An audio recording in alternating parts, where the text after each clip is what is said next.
Hello everyone, I hope you all are well. Today in this video you will learn about the three types of friction: static friction, sliding friction and rolling friction.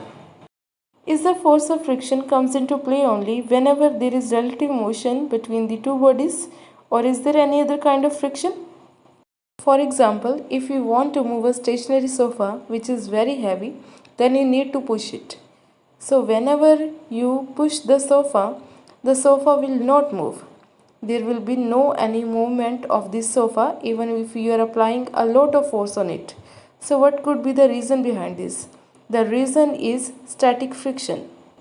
The force applied by you is counterbalanced by a frictional force that now starts acting on the sofa. Means the force applied in one direction will be equal to the frictional force acting in the opposite direction. So this frictional force acting on the sofa is known as the static friction. So static friction can be defined as the maximum amount of force of friction acting on an object when there is no movement of an object even on applying a large amount of force on the object. The force of friction has a property of adjusting its magnitude against the applied force.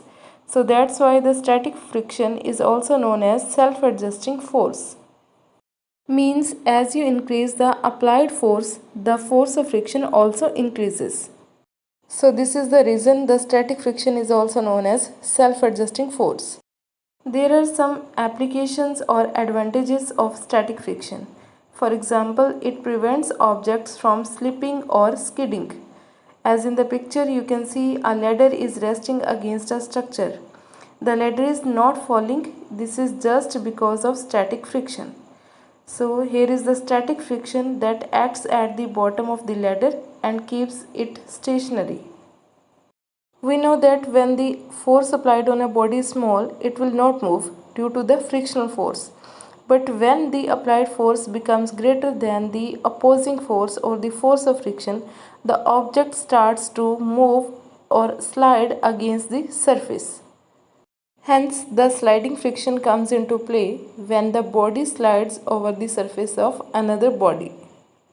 So, sliding friction can be defined as the frictional force which opposes the relative sliding motion between the two surfaces in contact.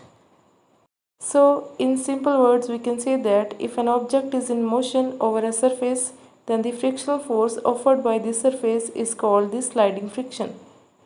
For example, when a box is moving on a table, we can say that the box is in relative motion and the resistive force applied by the table is called the sliding friction acting on the box.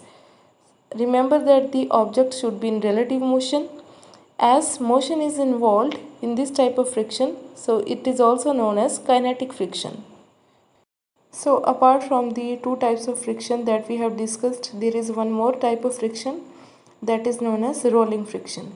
So rolling friction is the friction that comes into play when one body rolls over the surface of another body.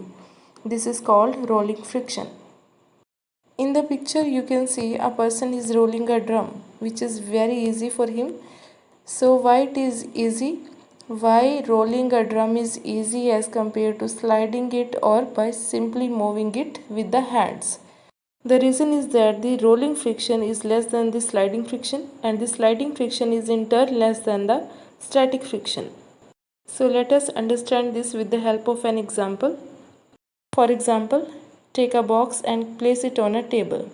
Then apply some force to move the box on the table.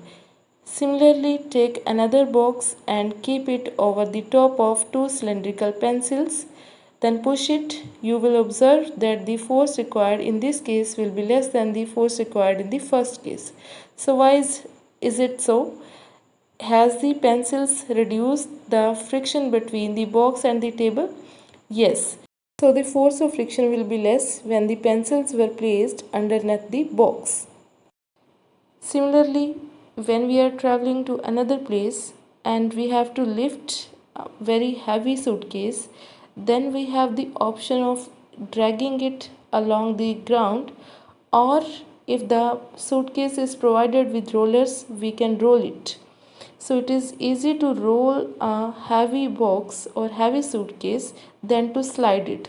So the force of sliding friction is always more than the force of rolling friction, or we can say that rolling friction offers less resistance or opposition to the motion than sliding friction, as in the case of box placed over the top of two cylindrical pencils.